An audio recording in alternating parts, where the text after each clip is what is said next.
This is the Retirement Solution Podcast with financial advisor John Hicks, founder of J. Hagan Capital. There are so many things that we just have in our mind and we assume that they're correct because we've heard them 100,000 times. We got to get rid of all those myths. If you've done a great job saving, you'd be surprised what you can accomplish when you use the right strategies. Most people just aren't aware of them. You've worked hard your whole life to earn and save. Now you need a plan to make that money work hard for you.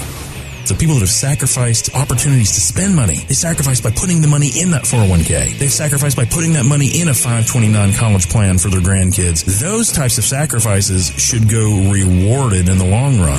John is here to help you find solutions for your retirement. So, obviously the idea of insurance has come up here on the program before, and because you guys you have insurance, you do different things with insurance there at J. Hagan Capital. Have you ever done a weird insurance policy on anything?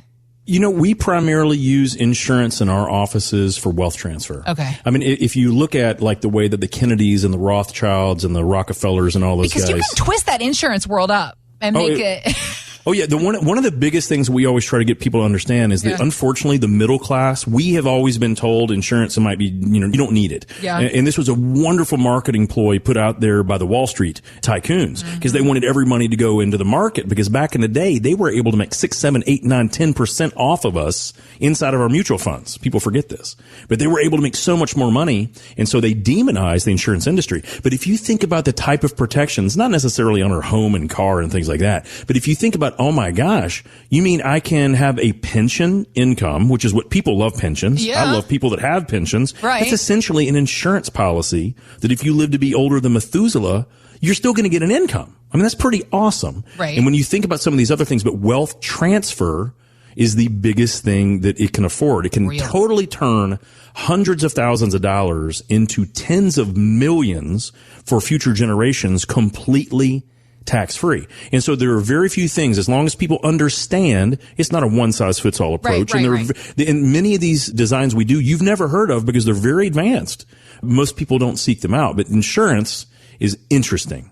Because until the Secure Act happened a few years ago, we didn't look at it with as much favor. Okay. But after the Secure Act changed a lot of the Roth provisions, and legislative risk has gotten so much more fearful in my mind.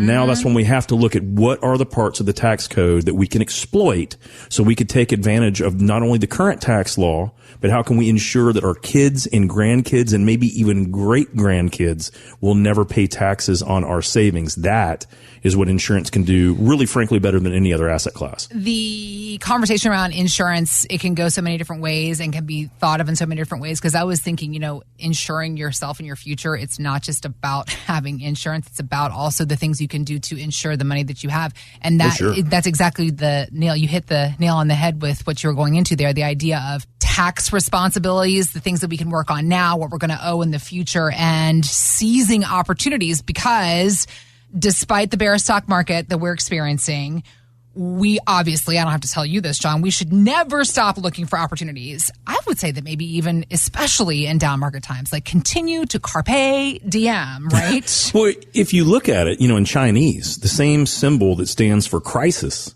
is the exact same symbol that stands for opportunity. Is it really? I didn't know that. Absolutely. That's so it really just, I don't know if that's Mandarin or if that's what other, I think there are like 23 different dialects or versions of mainland China versus whatever.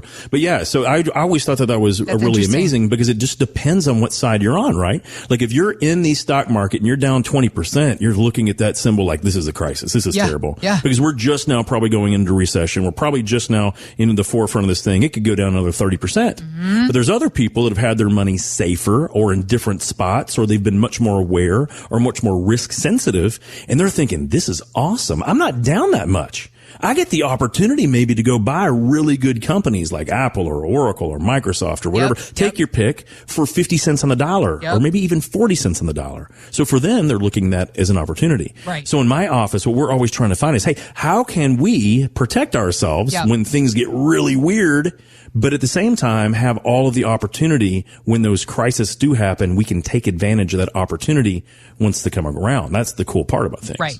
Well, and also further seeking out tax opportunities, because one interesting point that Christine Benz from Morningstar was bringing up recently was, in this down market, we should perhaps be looking at a Roth conversion on our pre-tax assets. Here's what she said, John. The reason why it's advantageous to do a conversion when the market's down is that depresses your balance and that depresses the taxes that you'll owe when you do the conversion. Because the hitch with conversions, as attractive as they seem, is that you will owe taxes on any appreciation in your account or any funds that you've put in on a pre-tax basis. So there will be taxes due on conversions, but generally speaking, if your balance is depressed a little bit, that's a good time to think about doing a conversion. I know she had good intention. Did she need to talk about our money being depressed so much? Well, a lot of people out there do have depressed money. Or they're depressed about their money. We're very depressed. Thank you, Christine, for bringing it up. Yeah, but she makes a good point. Now, here's the crazy thing about what she said. It depends on how you're going to look at that Chinese symbol. Is this an opportunity or is this a crisis? Because what she said, for some people, makes an unbelievable amount of sense. But for others, it would be the worst thing you could potentially do mathematically. Let me break that down. Yeah. So what Christine Benz says from a macro standpoint, looking at it, says, hey, you're down 20% in your account. That means that if you make a Roth conversion, and guys, we talk about Roth conversions all the time. Why? Because if you believe, like I believe, that the government is going to actually make us pay back all their stupid debts and raise taxes in doing so, that's exactly how I feel. And I think they're going to do that. So by doing a Roth conversion, we're hopefully getting our money in an account that we will never have to pay taxes again as long as we settle it up now, right? What Christine was saying is, hey, if your account's 20% down, then this is a good time to do a Roth conversion. And then after you do that Roth conversion, then when it's in that Roth, if the market comes back, you've paid less taxes. Okay. That's what I heard her say. Right. Now, here's the problem with that. It can work that way, but there's a lot of nuance. There's a lot of sophistication that needs to come into this part of the planning. Yeah. Because let me tell you this. What if you had a stock that you wanted to hold on to, but it was down 40%? Okay. So let's use this as an example, Heather. Okay. So you have a stock and it's done 40% and you want to convert that because you see, oh yeah, I want to pay taxes on 40% less on this holding. So let's say you're in the 20% tax bracket.